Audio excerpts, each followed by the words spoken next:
It's the Final Word Women's World Cup Daily, Day 18, Sri Lanka and South Africa from Colombo. Geoff Lemon and Firdose Moonda, your hosts on the show today, which is brought to you by Lacuna Sports for women and girls playing cricket. You can focus on your game. Lacuna have your kit covered. Firdose, this is how we do things. Tell me about the entire game, all of it, every detail in the space of 30 seconds. Essentially a T20 at a 50-over World Cup, but part of the T20 was broken up by 5.25 hours of rain. Sri Lanka scored 105 runs in their 20 overs. South Africa had to chase 121 runs, and they did with 10 wickets to spare. Done. I mean, you can summarize that remarkably quickly. I think that almost so little, relatively speaking, happened in the game itself that I can kind of make that the Hall of Fame in its entirety is the match, because I'm not sure that much else happened that was particularly, I mean, I suppose there were some quirky things, but we'll go through all of those in the second segment, because I want to talk to you about weather. I want to talk to you about what happened today. It was weird. Okay, we know there is the quirk that a 50-over game can be reduced as far as 20 overs, but no further. So it can become a T20, even though it's not a T20. It will technically be a one-day international that was played over 20 overs aside. Sri Lanka got 12 overs in, then went off for hours, then came back for their final 8 overs. Then South Africa got their 8 overs. Fine, no problem. Relatively speaking, a T20 can go from 20 overs down to 5 overs, but a one-day international cannot. So if you were confused about that. And then there was the further confusion, which does make sense once you know about it, which is that what we like to call the Waikiki method, which is the alternative name for the Duckworth-Lewis method. I'm going to ask you about that. Well, it adjusts the scores. So Sri Lanka made 105, but South Africa had to chase 121. So maybe you can tell people about that. Yeah, so I mean, this is complicated, and I guess what we need to think about is, what did Sri Lanka think they were going to do when the match started? So when the match started, they thought they were going to bat for 50 overs, and they started off quite slowly, and they lost 2 wickets in the power play, and they were 46 for 2 after 12 overs. So they actually had a 10-over power play, but they didn't approach it in the way you would approach a 6-over power play in a T20 game. And then they came back out and they had 8 overs. They lost 5 wickets in those 8 overs. So I suppose you could say, if it was the full 50 overs, would South Africa have bowled them out in 24 overs? And I suppose we'll never know. And then because they ended up 7 down, the score got adjusted upwards slightly because they didn't know they would have to approach the game as a T20, but not that much at all. In the end, it was a 15-run swing. And so South Africa had to score at 6 runs and over to win the game, which you'd walk in a T20, right? I mean, that seems like such a simple task now. And I feel a bit sorry for Sri Lanka, but I think it's compounded by the fact that I also feel sorry for them from the last game where they scored 258 against New Zealand, and they should have probably been able to win that game. So now I'm just like feeling sorry upon sorry for them. Yeah. There's at least a sandwich of an apology sandwich, maybe an apology stack of pancakes as it's building up. The Waikiki method is what the creators originally called it when they came up with it, because they were corresponding from Hawaii to the UK. You can find out about that story in the Final Word Storytime book that is coming out in November, just in time for Christmas. So it felt weird. Okay, normally I think one of the things we talked about with Duckworth-Lewis or with Waikiki is that it generally feels right most of the time. It feels intuitively right. It's quite mathematically complex, but most of the time you look at it and go, yeah, fair enough, when you're being set a different target. This one doesn't feel right for the reasons that you said, which is that Sri Lanka didn't know they were playing a T20 until the final 8 overs of that T20. Yeah. And yes, I mean, they could have been bowled out given they'd lost those wickets had they played 50 overs, but they also wouldn't have played the way they did had they been batting for 50 overs. So they lost 3 wickets in the final over in the 20th over because they were throwing the bat and running helter-skelter. There was a run out and there were a couple of catches in the deep. So that's probably not happening if they knew they had more time. But also, they would totally have approached their first 12 overs differently had they known. So after the break, the first over after the break, they take 10 runs off that. Then they're scoring 7, 8, 8, that kind of thing going after it. Whereas in the first 12, there are a couple of overs that go for 6 runs, but there are overs going for 4 runs, 3 runs. There's a maiden in there. Chamari Atapatu gets out before the rain break, but she's not going to have played the same way had she known she was batting for 20 overs. She wouldn't have come out and been 11 off 25 balls in a T20. So 120 feels very underclubbed for what you would expect. I mean, sure, Sri Lanka have been held under 120 in T20 internationals plenty of times as a developing team, but in more recent years, much less so, and they've tended to make bigger scores than that. Not huge, monstrous scores all that often, but 120. It's just like that's a walk in the park, isn't it? For South Africa to come out, it made it a non-contest, and just there's not much you can do. The model is the model, but the result that the model spat out today felt profoundly unreasonable. Yeah, absolutely. And when I saw it was 121, I thought, oh, that just doesn't feel right. And there was a similar thing in the England, what was it, England-Pakistan game, where we had such a long rain break. England came out and batted again. And then the target got adjusted so strangely that Pakistan were chasing, what was it? I can't even remember, but I know that they would have won if it was a 6.4 over game. All these days are becoming the same to me, I must be honest. So I actually think, the broader point around it is we're needing DLS so much in this tournament because of the weather, and that is not ideal at all. We've already had several washouts in Colombo. It's got the most group stage matches, and we're in this situation because of the weather, which you can't control, but at the same time, you kind of know when the monsoon is. Well, this is the thing, and yeah, I will talk about this. You can choose if you want to or not.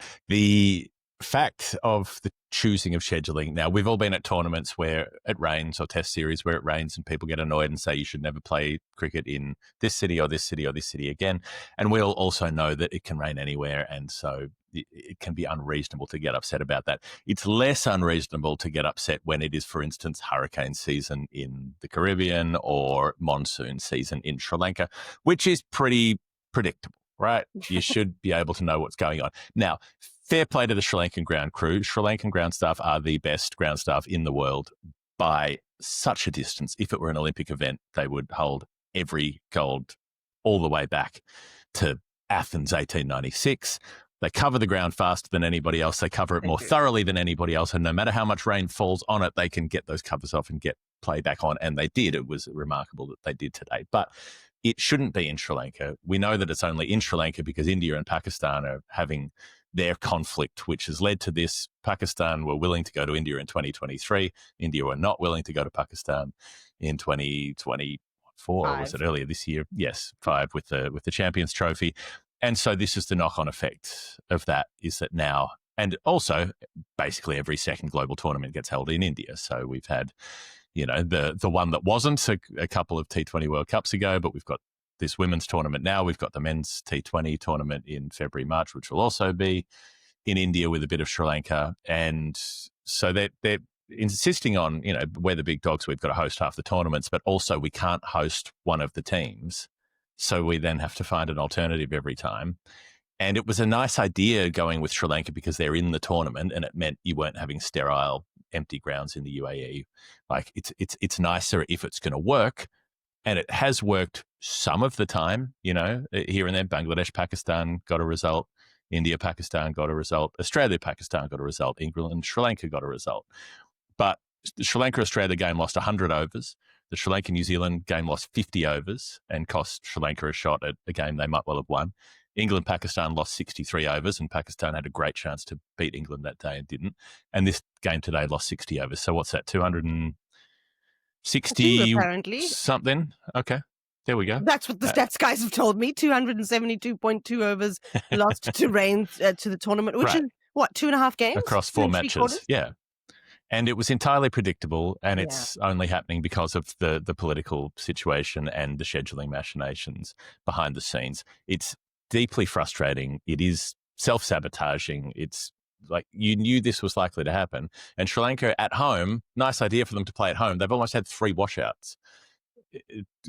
Like they were almost 3 points from rain so far today, and the ramifications on the table, it distorts the whole standings on the World Cup table. Yeah, and it's actually a relief for Sri Lanka that they returned to India to play a game against Bangladesh, and they could potentially win that game, but they have to do it outside of their home country. I just wanted to touch on your point on the UAE, and there's another reason why the UAE wasn't considered for this event, which is the cost of going and having teams being put up in the UAE. It's a very expensive place. So I was at the T20 World Cup last year where to be fair, we did get some decent crowds in, particularly for the final, and then for India-Pakistan's match was also really, really busy.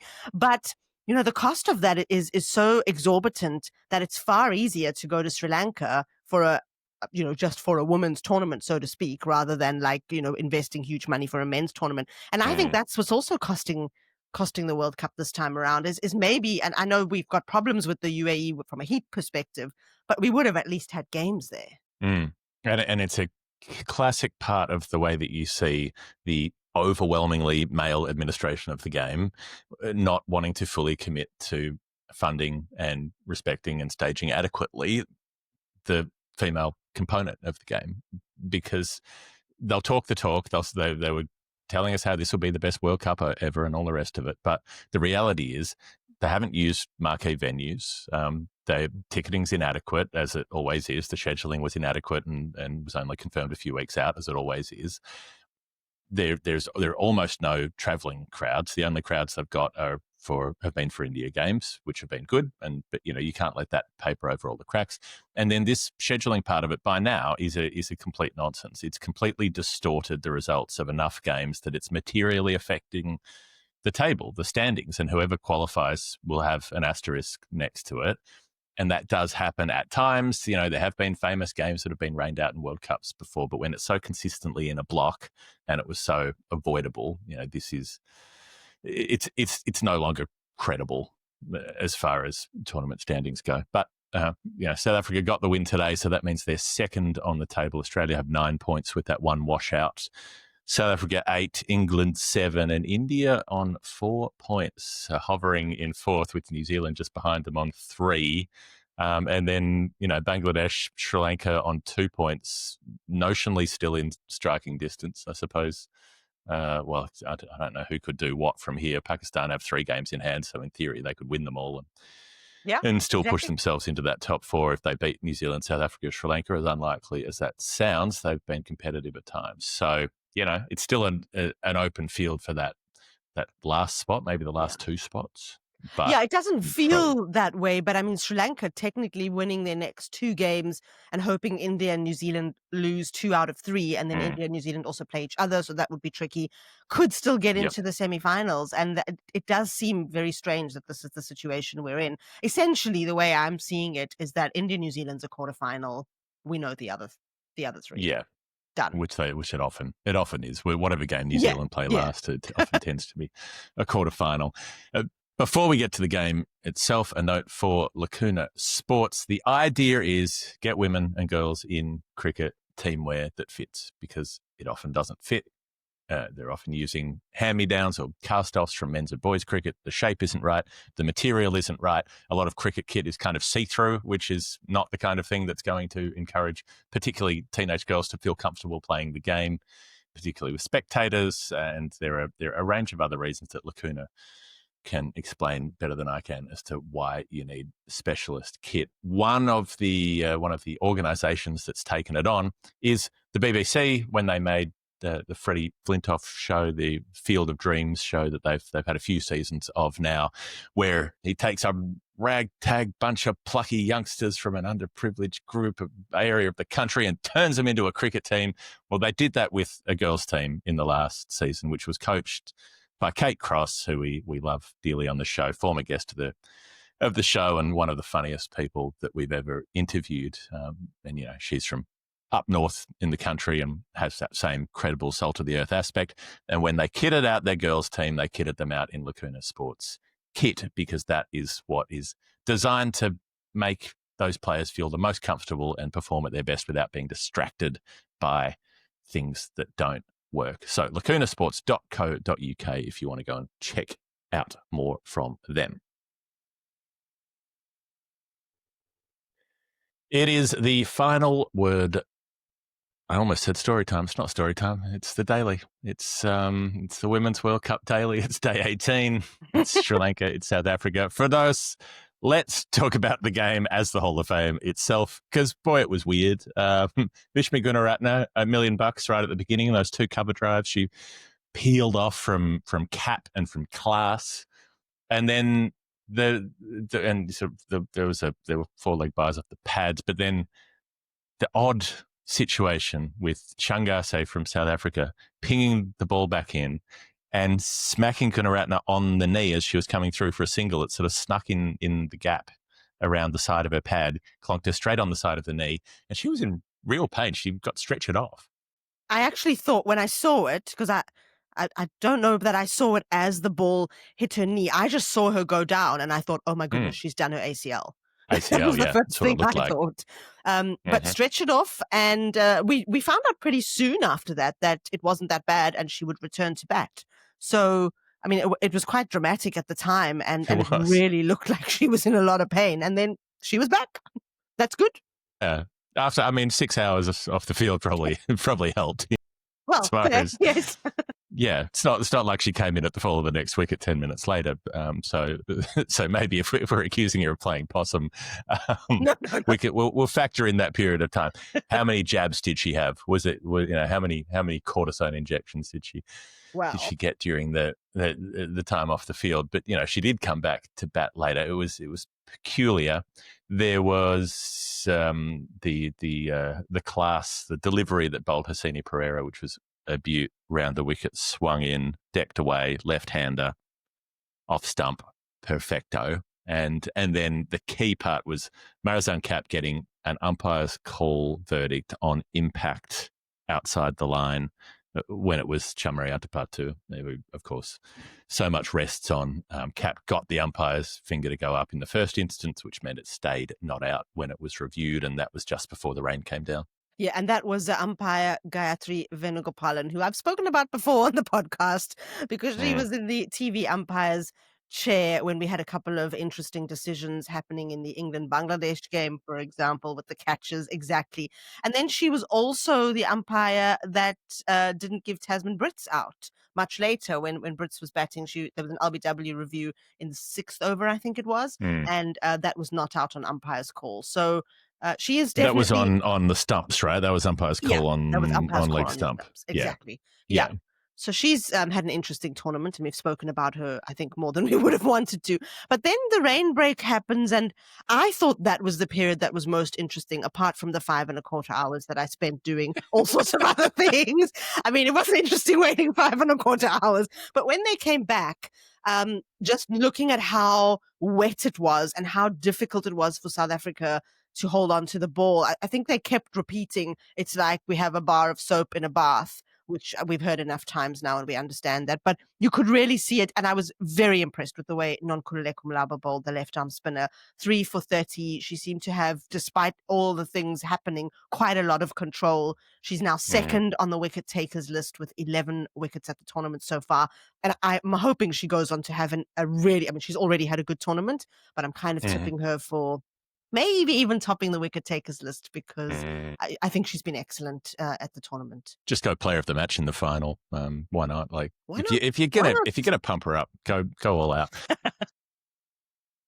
And 6 of those runs came in one hit. The first ball after the break, Kavisha Dilari, the sweep shot, bang over deep backward square leg. That was exciting.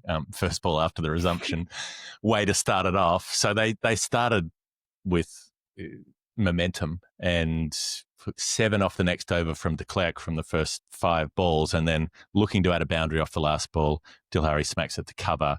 Samara Vikrama was the other returning batter. She goes first ball of the next over. That was off Malava, wasn't it? Hit one up in the air.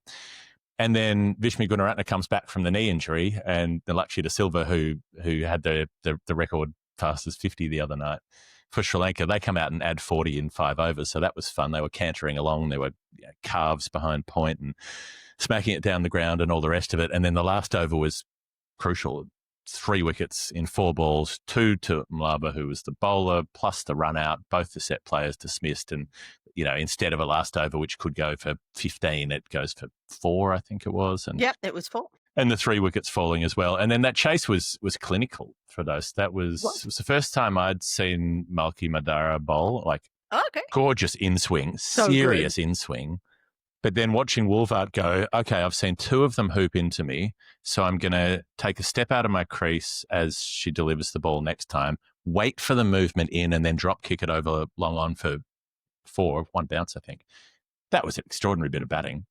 It really was, and it's indicative of the work that Laura Wolfart has done in playing the ball on the leg side, because Yeah, much like we big spoke time. about Tassie, or only playing leg side and then switched to offside in that century. Now we see that with Laura Wolfart, such a dominant offside player, and there were some gorgeous cover drives, but that was what she can now do on the leg side, and it's about the stepping out, as you mentioned, and I really saw a lot of confidence in that innings. It was a good partnership from the two of them, and they actually have the second highest runs scored in a calendar year as a pair. So they're closing in on 1,000 runs. They're 972, I think, behind Pratika Rawal and Smriti Mandana, also scored this year. So they really needed that, actually, because one of the things Laura Wolfart's been saying in the lead up to this match is it's great that the lower order's doing it, that we've got finishers and so on, but our top order really needs to come right. And I think that was what they needed. They needed this chase to be as clinical as it was. Well, it was 60 not out for Wolfart, 55 not out for Brits after those 2 ducks she's made in her last couple of innings. So she's back to her run-scoring ways. Whacked that 6 down the ground where it was runner where the left-arm spinner barely looked like Brits had hit it. It looked like a mishit. She just it looked like a leading edge, and then it somehow carried the rope dead straight down the ground. I mean, there were a couple of chances. There was that umpire's call, a couple of outside edges, and there was Pumi Watsala with the direct hit throw from the deep. It was a magnificent bit of fielding, but not quite for the run out with Brits coming back to the non-strikers end. But as it was, they're settled enough by the 13th over that they go full on attack, 4 boundaries off Kavisha Dilhari's over. You could tell that South Africa were like, you have to get to 20 overs for it to count as a match, but you can chase the target within 20 overs and the match will end. They really didn't want to be sort of 110 for none and then have the rain dump down and they'd have to go off the field, and then it would be a no result. Even if they were, just a run away from winning, they still wouldn't have won the game. So they made sure they finished it with a degree of clinical brutality, and now here they are. Second on the table, 8 points in the bank, and after getting humiliated, seriously, in the first game of the tournament, they've won the next 4 in a row. Yeah, they have. What's interesting is that their net run rate is still negative, and that's because of that being bowled out for 69 in the opener. So I don't know what they need to do to be able to turn that around. They've got to chase something really quickly or bowl someone out really cheaply. But what I've also been really impressed with is South Africa winning 4 out of 4 in the chase. So 2 chases were pretty simple, New Zealand, and now this game against Sri Lanka. 2, they made it quite difficult for themselves against India and then against Bangladesh. But they're showing us that there's this thing in South African cricket, they always botch it in the chase because they don't know how to deal with pressure.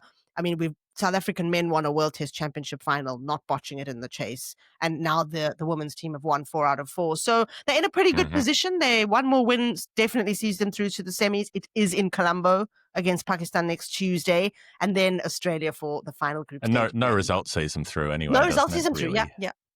Fair enough. So, bring on the rain as far as South Africa are concerned. There's Please, I don't want to spend another 5.25 hours watching covers come on and off. No thanks. They are in a strong position at the moment. So I think that is where we can leave it. Is it a double bagel? I don't know. Adam was trying to work out what would count as a double bagel. If it's 100, you've chased 100 and you're none down, 0 and 0. Does that work? I don't know if it works. Somebody else can figure that out. If you want to help us make the show, which we're doing every day of this Women's World Cup and then every day of the Men's Ashes series that comes up from November through to January, and then every day of that T20 World Cup that'll follow in February and March, because that is what we do. We're masochists for cricket. I think we're even going to double up and do some shows from the India-Australia men's one-dayers that are happening over the next couple of weeks while we're still doing the Women's World Cup.